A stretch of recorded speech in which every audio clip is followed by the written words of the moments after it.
ನಾರಾಯಣಂ ನಮಸ್ಕೃತ್ಯ ನರಂ ಚೈವ ನರೋತ್ತಮಂ ದೇವೀಂ ಸರಸ್ವತೀಂ ವ್ಯಾಸಂ ತತೋ ಜಯಮುದೀರಯೇ. ಸ್ವಸ್ತಿಸ್ತು ಸತಾಂ. ಹರಿಃ ಓಂ. ದೇವಂ ನಾರಾಯಣಂ ನತ್ವಾ ಸರ್ವದೋಷ ವಿವರ್ಜಿತಂ ಪರಿಪೂರ್ಣಂ ಗುರುಂಶ್ಚಾಂ ಗೀತಾರ್ಥಂ ವಕ್ಷ್ಯಾಮಿ ಲೇಷತಃ. ಸಮಸ್ತ ಗುಣ ಸಂಪೂರ್ಣಂ ಸರ್ವದೋಷ ವಿವರ್ಜಿತಂ ನಾರಾಯಣಂ ನಮಸ್ಕೃತ್ಯ ಗೀತಾ ತಾತ್ಪರ್ಯಮುಚ್ಯತೆ.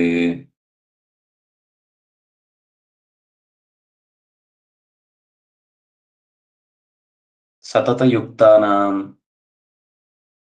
ಪ್ರೀತಿಪೂರ್ವಕಂ ಭಜತಾಂ ತೇಷಾಂ ತಂ ಬುದ್ಧಿಯೋಗಂ ದದಾಮಿ. ಯೇನ ಮಾಂ ತೇ ಉಪಯಾಂತಿ ತಂ ಬುದ್ಧಿಯೋಗಂ ದದಾಮಿ. ಯಾವ ಅರಿವನ್ನ ಹೊಡೆದಿದರೆ,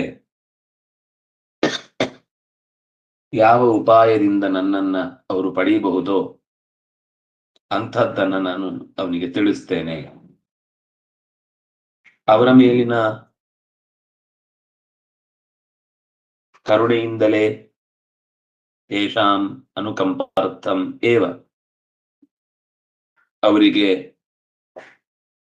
ಬಿಡಿಸಿಕೊಳ್ಳಲು ಬಾರದ ಕತ್ತಲೆಯ ಒಗಟನ್ನ ಬಿಡಿಸಿ ಕತ್ತಲೆಯ ಬಲೆಯಿಂದ ಪಾರುಗೊಳಿಸುವುದಾಗಿಯೇ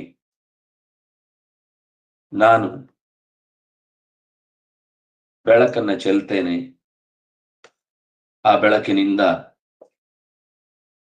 ಆತ್ಮಸ್ಥಿತವಾದ ಅಂತರ್ಯಾಮಿಯಾದ ನನ್ನ ಅನುಭವವನ್ನು ಅವರು ಪಡೀತಾರೆ. ಅಜ್ಞಾನದ ಕತ್ತಲೆ ಕತ್ತರಿಸಿ ಸುಜ್ಞಾನದ ತೊಡುಗೆಯನ್ನ ಅವರಿಗೆ ಉಡಿಸುವೆ. ಪರಂ ಬ್ರಹ್ಮ ಪರಂಧಾಮ ಪವಿತ್ರಂ ಪರಮಂ ಭವಾನ್. ಅರ್ಜುನ ಹೇಳ್ತಾನೆ, ನೀನು ಬಿಡಿಸ್ತೇನೆ, ಬೆಳಗಿಸ್ತೇನೆ ಅಂತ ಹೇಳಿದಿ. ನನಗೆ ಇದರ ಮೇಲೆ ಸಣ್ಣ ಜಿಜ್ಞಾಸೆ ಏನು ಅಂದ್ರೆ,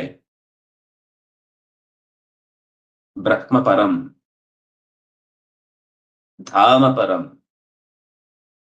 ಎಲ್ಲರಿಗೆ ಮೀರಿ ನಿಂತವ, ಅರಿವಿನ ಕಡಲು, ಗುಣಗಳ ಒಡಲು, ಬೆಳಕಿನ ಪುಂಜ, ಪಾವಿತ್ರ್ಯ ಭಾವದ ಮುದ್ದೆ, ನಿನಗೆ ಸಾಟಿಯಾದ ಮತ್ತೊಬ್ಬ ವ್ಯಕ್ತಿ ಸಿಗ್ಲಿಕ್ಕೆ ಸಾಧ್ಯ ಇಲ್ಲ. ಪುರುಷಂ, ಎಲ್ಲ ಪುರಗಳಲ್ಲಿ ವಾಸಿಸುವವ. ಶಾಶ್ವತಂ, ಒಂದೇ ರೀತಿಯಲ್ಲಿ, ಅಯ್ಯೋ ಅವತ್ತು ನೋಡುವಾಗ ಚೆನ್ನಾಗಿದ್ದಾರಿ, ಇವತ್ತೇ ಏನೋ ಆಗೋಗಿದ್ದಾನೆ, ಅದೆಂತದೋ ಒಂದು 100 ತರದ ಫ್ಯಾಷನ್ ಅಂತೆ, ಅಂತೆ ಇಂತೆ ಅಂತ ನಾವು ಲೋಕದಲ್ಲಿ ಒಬ್ಬ ವ್ಯಕ್ತಿಯ ಅಯ್ಯೋ ಅವತ್ ನೋಡ್ದಂಗೆ ಇದ್ದಾನೆ, ಒಂಚೂರು ವ್ಯತ್ಯಾಸ ಇಲ್ಲ, ಏನು ಹುಡುಗರು ಬೆಳೆಯುವುದೇ ಇಲ್ಲ ಅಂತ ಒಂದೇ ತರ ಇದ್ದಾನೆ ಅಂತ ಅದಕ್ಕೂ ಬೈತಾನೆ. ಡುಮ್ಮಕ್ಕಾದ್ರೆ ಓ ಮನೆಗಿನ ಕೆಲಸ ಎಲ್ಲ ಒಕ್ಕೊಂಡ್ಬಿಟ್ಟಿದೆ,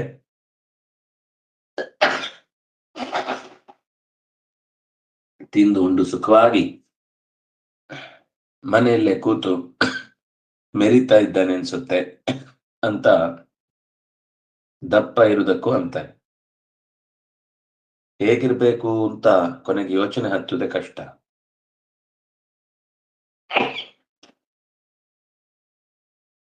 ಕೃಷ್ಣ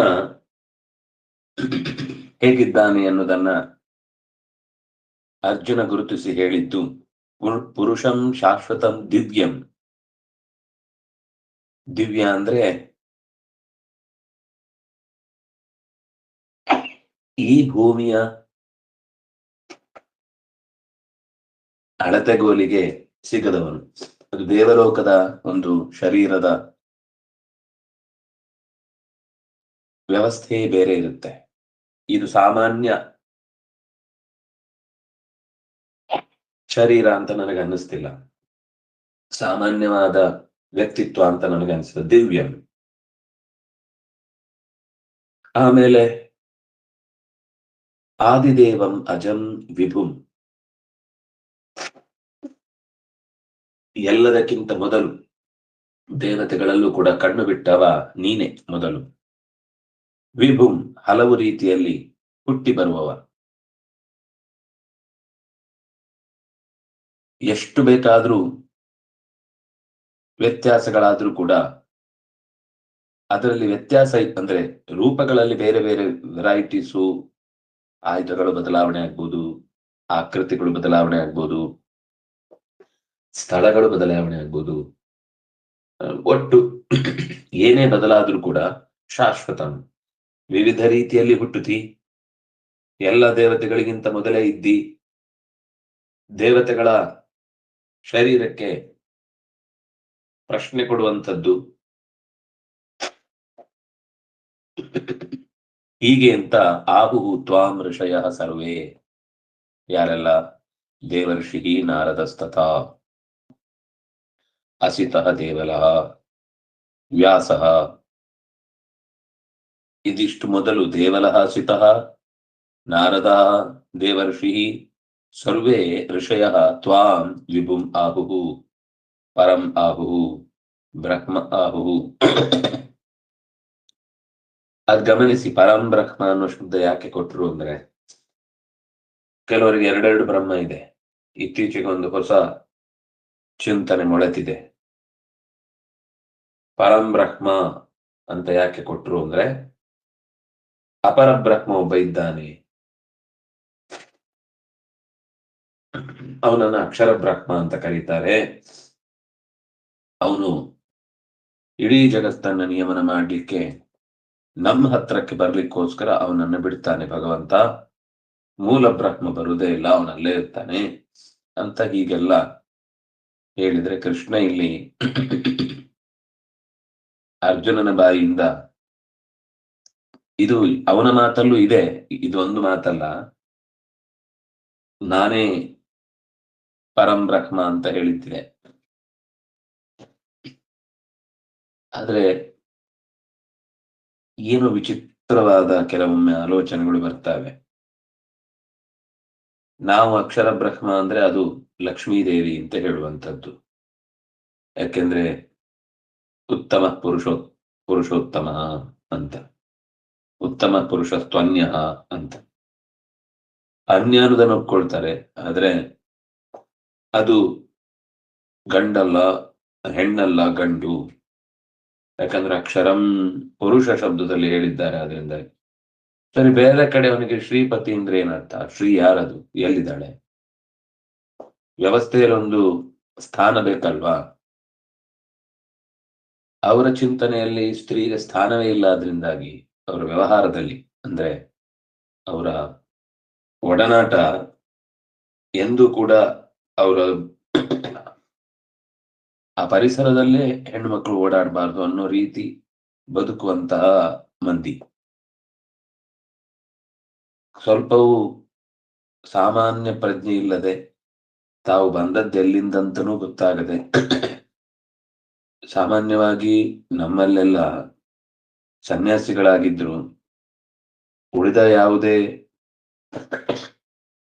ಸ್ತ್ರೀಯರಲ್ಲಿ ಸಲುಗೆ ವ್ಯವಹಾರ ಹೊರಟು ಹೋಗಿದ್ರು, ತಾಯಿಗೆ ಎಲ್ಲರ ಮುಂಭಾಗದಲ್ಲೇ ನಮಸ್ಕರಿಸಿ ಆ ಋಣ ಸನ್ಯಾಸಿಯ ವ್ಯವಸ್ಥೆಯಿಂದ ಕೂಡ ಮಿಗಿಲಾದದ್ದು ಅಂತ ಪರ್ಯಾಯ ಸಂದರ್ಭಗಳಲ್ಲೆಲ್ಲ ಕೃಷ್ಣನ ಸಂವಿಧಾನದಲ್ಲೇ ಆ ದರ್ಬಾರಿನಲ್ಲೇ ತಾಯಿಗೆ ನಮಸ್ಕಾರ ಮಾಡಿ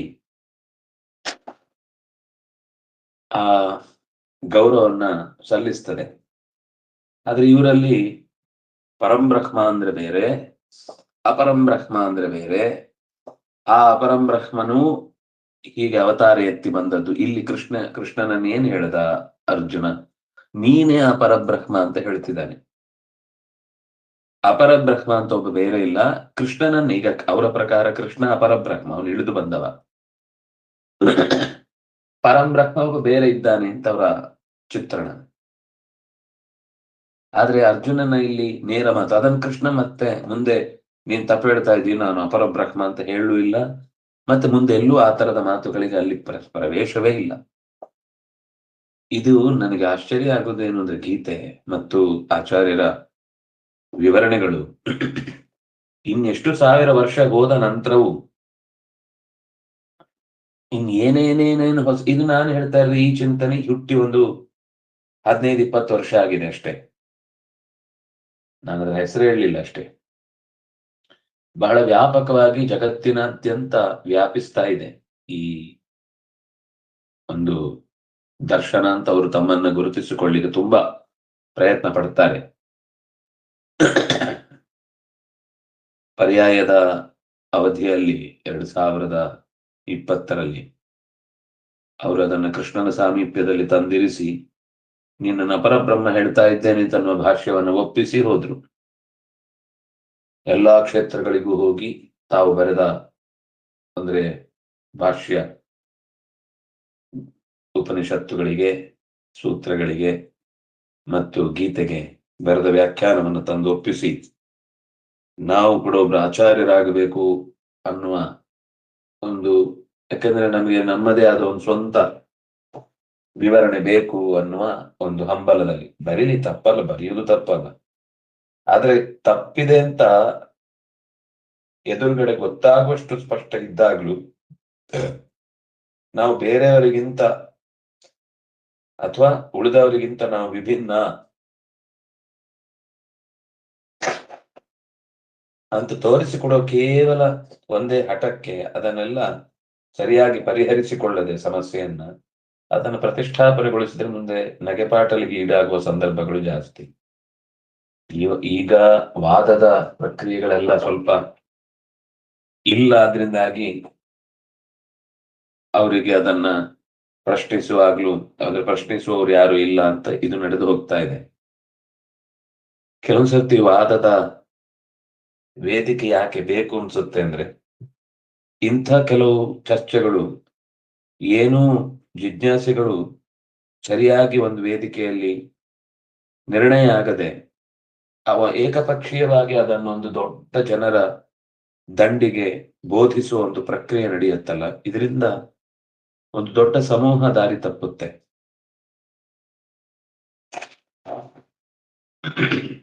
ಅದೇನ್ ದೇಶ ವಿರೋಧಿ ಅಂತ ಹೇಳ್ತಾ ಇಲ್ಲ, ಅಥವಾ ಭಾರತೀಯ ಚಿಂತನೆಗಳಲ್ಲಿ ಅತ್ಯಂತ ಇದಕ್ಕಿಂತ ಪತನಗೊಂಡಂತ ಚಿಂತನೆಗಳಿವೆ. ಆದ್ರೆ ತಿದ್ದಿಕೊಳ್ಳಿಕ್ಕೆ ಅವಕಾಶ ಇರುವಾಗ ಹಾಗೆ ತಿದ್ದಿಕೊಂಡು ಮುಂದುವರೆದ್ರೆ ಅದಕ್ಕೊಂದು ಸ್ಥಾನ ಸಿಗ್ಲಿಕ್ಕೆ ಸಾಧ್ಯ. ಅವ್ರಿಗೆ ಏನು ಅಂದ್ರೆ, ನಾವು ತಿದ್ದಿಕೊಂಡ್ರೆ ಸೇಮ್ ಟು ಸೇಮ್ ಆಯ್ತಲ್ಲ, ನಾವೇನು ಸ್ಪೆಷಲ್ಲು, ಅಯ್ಯೋ ನಾವು ಸ್ಪೆಷಲ್ ಕಾಣಬೇಕು ಅಂತ ಯಾಕೆ ಅನ್ಕೋಬೇಕು? ಎಲ್ಲಿ ನಮ್ಗೆ ಒಳ್ಳೆಯ ವಿಷಯಗಳು ಸಿಗ್ತಾವೋ ನಾವು ಅದಕ್ಕೆ ಒಟ್ಟಾಗಬೇಕು ಅಂತ ತಾನೆ ಸಂತರ ದಾರಿ ಇರ್ಬೇಕಾದ ರೀತಿ. ಅವರ ಗುರುಗಳ ಚಿಂತನೆ ನಡೆಸುವಾಗ್ಲೂ ಇಷ್ಟೆಲ್ಲ ಅವರ ಈ ಚಿಂತನೆ ಬೆಳಿಲಿಕ್ಕೆ ಕಾರಣವಾದ ಪ್ರಯಾಣದ ಮುಖ್ಯ ಕಥೆಯನ್ನ ಮುಚ್ಚಿಡ್ತಾರೆ. ಅವರ ಗುರುಗಳ ಚಿತ್ರಣವನ್ನ ತುಂಬಾ ಚೆನ್ನಾಗಿ, ಸಿಕ್ಕಾಪಟ್ಟೆ ಅವರಿಗೆ ವ್ಯವಹಾರದ ಕೌಶಲ ಇರುವುದರಿಂದ ದೇಶಾದ್ಯಂತ ಜಗತ್ತಿನಾದ್ಯಂತ 10-15 ಸಾವಿರದ ಮೇಲೆ ಸನ್ಯಾಸಿ ಶಿಷ್ಯರಿದ್ದಾರೆ ಆ ಪರಂಪರೆಗೆ. ಶಾಲೆಗಳನ್ನು ನಡೆಸ್ತಾರೆ, ಕಾಲೇಜುಗಳನ್ನು ನಡೆಸ್ತಾರೆ, ಬೇರೆ ಬೇರೆ ಕಡೆಯಲ್ಲಿ ವಿದೇಶಗಳಲ್ಲೂ ಕೂಡ ಅದಕ್ಕೆ ಸಂಸ್ಥೆಗಳನ್ನ ಚೆನ್ನಾಗಿ ನಿರ್ವಹಿಸುವ ಮೂಲಕ ಶಿಸ್ತು, ಶುದ್ಧಿ, ಆಮೇಲೆ ಇನ್ನು ಅನೇಕ ತರದ ಒಳ್ಳೆ ಗುಣಗಳಿವೆ. ಗುಣಗಳಿಲ್ಲ ಅಂತ ಹೇಳಲೇ ಇಲ್ಲ. ತುಂಬಾ ಆತಿಥ್ಯ ಮಾಡ್ತಾರೆ, ಬಂದ ಅತಿಥಿಗಳನ್ನು ಚೆನ್ನಾಗಿ ನೋಡ್ತಾರೆ, ಎಲ್ಲ ಸರಿ. ವ್ಯವಸ್ಥೆಗಳು ಯಾವತ್ತೂ ಕೂಡ ಹಾಳಾಗುವುದು ಅಂತಿಲ್ಲ, ಸೌಹಾರ್ದ ಇದೆ. ಆದ್ರೆ ಒಪ್ಪಿಕೊಳ್ಬೇಕಾದಂತಹ ವಿಷಯದಲ್ಲಿ ಯಾಕೆ ಹಿಂಜರಿಕೆ? ತಾವೇನೋ ಅವರಿಗಿಂತ ಭಿನ್ನ ಅಂತ ಅನ್ನಿಸದೆ, ಅಯ್ಯೋ ಇದು ಇವ್ರದ್ದು ಕಾಪಿ ಅಂತ ಅಂದ್ಬಿಡ್ತಾರೆ ಅನ್ನೋ ಭಯಕ್ಕೆ ನಾನ್ ದೇವರನ್ನು ಡಿಫ್ರೆಂಟ್ ಆಗಿ ಒಪ್ಕೊಳ್ಬೇಕು ಅಂತ ಶಾಸ್ತ್ರ ಹೇಳಿದ್ದಕ್ಕಿಂತ ಬೇರೆಯಾಗಿ ಹೇಳಲಿಕ್ಕೆ ಹೋದ್ರೆ ನಾವು ಡಿಫ್ರೆಂಟ್ ಆಗಿದ್ರ ಲಾಭ ಏನು? ಅದರಿಂದಾಗಿ ಈಗ ಅರ್ಜುನನ ಈ ಮಾತು ಬಹುಶಃ ಅನೇಕ ರೀತಿಯ ಚಿಂತಕರ ಮಾತುಗಳಿಗೆ ಒಂದು ಕ್ವಶನ್ ಮಾರ್ಕ್. ಪರಂಬ್ರಹ್ಮ ಅಂದ್ರೆ ಒಂದು ತರ, ಪರಂಧಾಮ ಅಂದ್ರೆ ಒಂದು ತರ. ನಾನೆಲ್ಲ ಬಿಡಿಸ್ಲಿಕ್ಕೆ ಹೋಗ್ತಿಲ್ಲ. ಪವಿತ್ರ, ಅವನು ಪರಮ, ಅವನು ಮಾ ಜೊತೆಗೆ ಇರುವುದವನು, ಆದ್ರೆ ಮಾಗಿಂತ ಪರ. ಕೆಲವರ ಪ್ರಕಾರ ಮಾನೇ ದೊಡ್ಡದು ಶಕ್ತಿ ಉಪಾಸನೆ ಮಾಡುವಲ್ಲಿ. ಉಳಿದ ಈ ಸೃಷ್ಟಿ ಸ್ಥಿತಿ ಲಯ ಕರ್ತೃಗಳೆಲ್ಲ ಅವಳ ಮಾಯಿಯ ವಶದಲ್ಲಿದ್ದು ಅವಳು ಹೇಳಿದಂತೆ ಕೇಳ್ಕೊಂಡು ಬದುಕುವರು. ಅದಕ್ಕೆ ಉತ್ತರ ಪರಮಂ ಮಾದತಿ ಪರಂ ಮಾಯಾ ಪರಂ ಪರಮಂ. ಆ ಮಾಯಾ ಶಕ್ತಿಯನ್ನು ಕೂಡ ಅತ್ಯಂತ ಪ್ರೀತಿಯಿಂದ ಒಲಿಸಿಕೊಂಡವನಾದ್ರಿಂದಾಗಿ, ಅವಳನ್ನ ಪೂರೈಸಿದವನು, ಅವಳ ಅಭೀಷ್ಟಗಳಿಗೆ ಒಲಿದವನು ಆದ್ರಿಂದಾಗಿ ಅವನು ಪರಮಂ. ಅದ್ಯಾರು? ನೀನೆ, ಭವಾನ್. ಪುರುಷಂ, ಪೂರ್ಣ ಪ್ರಮಾಣದಲ್ಲಿ. ಉಳಿದ ಯಾವುದೇ ದೇವತಾ ಶಕ್ತಿಗಳು ಕೂಡ ಪೂರ್ಣ ಅಲ್ಲ, ಇವನು ಮಾತ್ರ ಪೂರ್ಣ. ಮತ್ತು ಶಾಶ್ವತ, ಇವನಲ್ಲಿ ಏರಿಳಿತಗಳಿಲ್ಲ. ಅಂದ್ರೆ ಮೂಲ ರೂಪದಲ್ಲಿ, ಅವತಾರದಲ್ಲಿ ಅದು ನಮಗೆ ಪಾಠಕ್ಕಾಗಿ ಬಂದಿರುವುದನ್ನು. ನೀವು ಉಳಿದ ದೇವತೆಗಳ ಮೂಲ ರೂಪದಲ್ಲೇ ಎಷ್ಟೋ ಕಥೆಗಳೆಲ್ಲ ವ್ಯವಸ್ಥೆ ಕಾಣುತ್ತೆ. ಈ ಮೂಲ ರೂಪದಲ್ಲಿ ಅವ್ಯವಸ್ಥೆ ಕಾಣುವಂತಹ ಭಗವಂತನ ಕಥೆಗಳಿವೆ ಅಂದ್ರೆ ಅದು ಯಾವುದೂ ಕೂಡ ಪೂರ್ತಿ ನಮಗೆ ನಂಬಲಿಕ್ಕೆ, ಅಂದ್ರೆ ಅಲ್ಲಿ ನಾಟಕ ಮಾಡ್ತಾನೆ ಅಂತ ಹೇಳಲಿಕ್ಕೆ ಬರುವುದಿಲ್ಲ. ಮೂಲ ರೂಪದಲ್ಲಿ ಯಾವತ್ತೂ ಕೂಡ ಭಗವಂತ ಆ ಲೋಕದ ವ್ಯವಹಾರವನ್ನ ತೋರಿಸುವುದಿಲ್ಲ. ಇದು ನಮಗೆ ಸ್ಪಷ್ಟ ಇರ್ಬೇಕು ಈ ವಿಷಯದಲ್ಲಿ. ಇದು ತಿಳಿಯದೆ ಹೋದಾಗ ಏನೇನೋ ಅವ್ಯವಸ್ಥೆಯ ಕಥೆಗಳಿಗೆಲ್ಲ ನಾವು ಬಲಿಯಾಗ್ತೇವೆ. ಅದರಿಂದಾಗಿ ಶಾಶ್ವತ ಅವನು. ಆ ಮೂಲ ರೂಪದಲ್ಲಿ ಅವನ ವ್ಯಕ್ತಿತ್ವ ಅತ್ಯಂತ ಮತ್ತೆ ಶಾಶ್ವತ ಅಂತ. ಈಗ ಕೃಷ್ಣನಿಗೆ ಹಾಗಾದ್ರೆ ಅವತಾರದಲ್ಲಿ ಒಪ್ಪುದಿಲ್ಲ ಅಂದ್ರೆ ಕೃಷ್ಣನಿಗೂ ಅವತಾರದಲ್ಲಿ ಒಪ್ಪುತ್ತೆಯೇ? ಈಗ ಶರೀರ ಅನ್ನೋದು ಮೂಲ ರೂಪದಲ್ಲಿ ಇದ್ದಾಗ ಹೇಗಿತ್ತು ಹಾಗೇ ಇದೆ ಈಗಲೂ. ಕಾಣಿಸಿಕೊಳ್ತಾನೆ ಅನ್ನೋದೊಂದು ಅವನ ಕರುಣೆ ಬಿಟ್ರೆ, ಮಣ್ಣು ನೀರು ಗಾಳಿ ಬೆಂಕಿ ಆಕಾಶದ ಶರೀರವೇ ಈಗಲೂ ಕೂಡ ಆ ವ್ಯಾಪ್ತಿಯಿಂದ ಹೊರಗೆ ಇದ್ದಾನೆ. ಆ ಶರೀರವೇ ಲೋಕದಲ್ಲಿ ಎಲ್ರಿಗೂ ಇರುವುದಾದ್ರೆ ಇವನಿಗೆ ಅಂತಹದ್ದು ಅಲ್ಲದ ರೀತಿಯ ಶರೀರದಿಂದಲೇನೆ ಕಾಣಿಸಿಕೊಳ್ತಾ ಇದ್ದಾನೆ. ಇನ್ ಯಾವುದೇ ಕಥೆಯನ್ನು ಹೇಳಿ, ಅವತಾರದ ಕಥೆ, ಎಲ್ಲಾ ಅವತಾರಗಳಲ್ಲೂ ಅವನು ಅಪ್ರಾಕೃತನೇ. ಅವನು ಯಾವತ್ತೂ ಕೂಡ ಮನುಷ್ಯ ಶರೀರವನ್ನ ಅಭಿಮಾನದಿಂದ ಪ್ರವೇಶಿಸಿದ್ದು, ಅಂದ್ರೆ ನನಗೆ ಈ ಶರೀರ ಅಂತ ಅಂಟಿಸಿಕೊಂಡು ಪ್ರವೇಶಿಸಿದ್ದು ಅಂತ ಇಲ್ಲವೇ ಇಲ್ಲ. ಯಾವನೇ ಒಬ್ಬ ಪರಿಪೂರ್ಣನಾದ ವ್ಯಕ್ತಿ ನನಗೆ ಅಜ್ಞಾನ ಬರಲಿ ಅಂತ ಅನ್ಕೊಳ್ತಾನ? ಅಜ್ಞಾನ ಅವನನ್ನ ಆವರಿಸಿಕೊಂಡು, ಈಗ ನನಗೆ ಅಜ್ಞಾನ ಆವರಿಸಿದೆ ಅಂದ್ರೆ ಅಜ್ಞಾನ ನನಗಿಂತ ಮೀಲು ಅಂತ ಅರ್ಥ. ನನಗೆ ಅದನ್ನ ಮೀರ್ಲಿಕ್ಕೆ ಆಗ್ತಿಲ್ಲ, ಈ ಕ್ಷಣಕ್ಕಾಗ್ಬೇಕು. ಒಂದು ವಾರ ಬಿಟ್ಟಾಗತ್ತೆ ಅಂದ್ರೆ ಅಲ್ಲಿ ಕೃಷ್ಣ ಅದನ್ನು ಹೇಳಿದ್ದಾನೆ. ಮಾನುಷಿ ಏನು